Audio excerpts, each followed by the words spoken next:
Hello okay welcome to my channel. இன்னைக்கு நம்ம இந்த வீடியோ பற்றி பார்க்க போறோம்னா உலகத்தில் உள்ள 10 மிஸ்ட்ரி பிளேசஸ் பற்றி தான் பார்க்க போகிறோம். பிளேசஸ் பார்க்கறதுக்கு முன்னாடி நம்ம சேனலை சப்ஸ்கிரைப் பண்ணாதவங்க சப்ஸ்கிரைப் பண்ணிக்கோங்க, ஃபாலோ பண்ணாதவங்க ஃபாலோ பண்ணிக்கோங்க.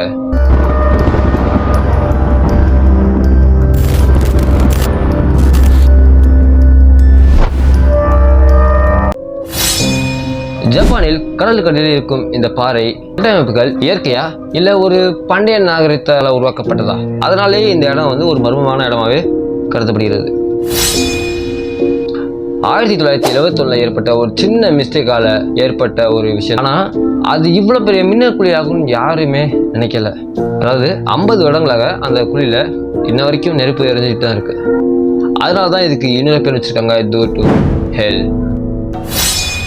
நாஸ்கா கோடுகளை பொறுத்தளவுக்கு கீழே இருந்து நம்ம பார்க்கும்போது வெறும் கோடுகள் போல தெரியும். ஆனால் அதுவே நீங்கள் கழுகு பார்வை போல மேலே இருந்து பார்க்கும் பொழுது அந்த இடத்துல ஏகப்பட்ட வரைபடங்களும், அதாவது பறவை போலவும் இலங்கை போலவும் வித்தியாசமாக தெரிய வந்துள்ளது.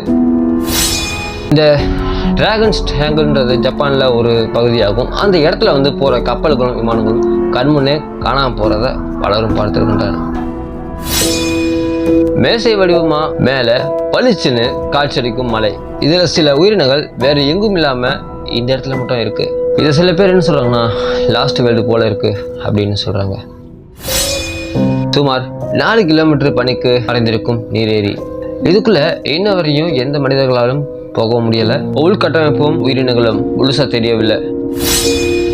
ரகசியம் சொன்னாவே இதுதாங்க உண்மையான ரகசியம். நம்ம கண்டிப்பா எல்லாருமே நம்ம யூஎஃப்ஓ ஏலியன்ஸ் இது சம்பந்தமா நம்ம நிறைய படங்கள் பார்த்துருப்போம்.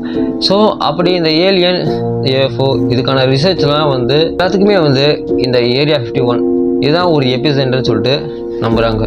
ஆனா அப்படி அந்த ஏரியா 51ல அப்படி என்னதான் நடக்குது இது வரைக்கும் யாராலையுமே எதுவும் சொல்ல முடியல. எங்க இருக்க பாறைகள்லாம் பார்த்தீங்கன்னாவே வட்ட வடிவத்தில் தான் இருக்கும்னு சொல்றாங்க. அந்த வட்ட வடிவமான பாறைகள் எப்படி கொண்டு வைக்கப்பட்டது, எதற்காக வைக்கப்பட்டதுன்னு சொல்லிட்டு பல கேள்விகள் எழுப்பப்பட்டிருக்குது. அதனாலேயே இந்த இடம் ஒரு மர்மமான இடமாவே கருதப்படுகிறது.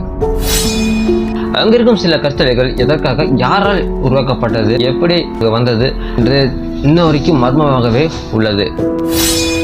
அட்லாண்டிக் ஓசன்ல இருக்கிற பெர்முடா முக்கோட பகுதி. இந்த இடத்துல போற கப்பலாக இருக்கட்டும் விமானமாக இருக்கட்டும் போனால் திரும்பி வரவே வராது. காணாமல் போனது தான். அதனாலேயே இந்த இடமும் ஒரு மர்மமான பகுதி சொல்லப்படுகிறது.